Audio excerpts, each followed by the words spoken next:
Good morning.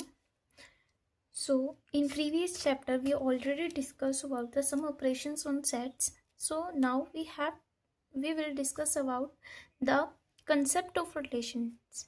Before that, we will know about the order pair and Cartesian product of sets. So let's start. What is order pair? An order pair consist of two object or elements. एक जो order pair होता है उसमें या तो दो objects होंगे या तो दो एलिमेंट्स होंगे, और इस ऑर्डर पेयर को जो है वो हमेशा ऐसे लिखा जाता है. और ये जो सेट ए से एलिमेंट आएगा और ये जो एलिमेंट है सेट बी से आएगा. अब an order pair is not a set consisting of two elements. ये बात आपने माइंड में रखनी है अपने, कि order pair is not a set consisting of two elements. अब ऑर्डरिंग ऑफ टू एलिमेंट्स जो है, ऐसा नहीं हो सकता है कि ये दोनों अलग अलग ही होंगे, ये सेम भी हो सकते हैं. Next is what is equality of order pairs. Two order pairs are said to be equal if A1 is equal to A2 and B1 is equal to B2. For example, if we have to find the values of A and B, if 3A minus 2 and B plus 3 is equal to 2A minus 1, 3. So in this example we have given a two order pairs. From these order pairs we have to find the values of A and B. So what is 3A minus 2 is equal to 2A minus 1? Why we have written this?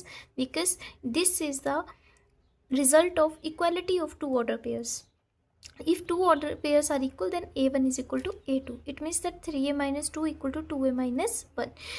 इस equation को हम solve करके A की value निकाल लेंगे और इस equation को सॉल्व करके हम B की वैल्यू निकाल लेंगे. Next is what is Cartesian product of sets.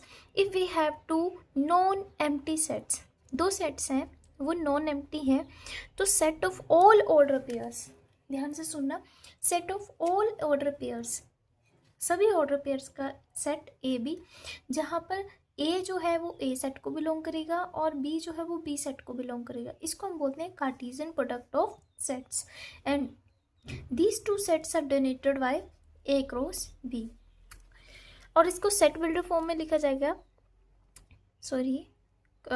Roster form में हम लिख सकते हैं A cross B equal to ordered pair A B where A belongs to A and B belongs to B.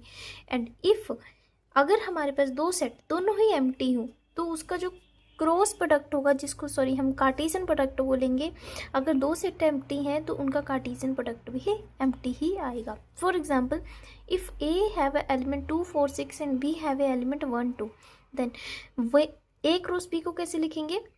पहले 2 के एलिमेंट इन दोनों के साथ क्रॉस करने हैं, फिर 4 के एंड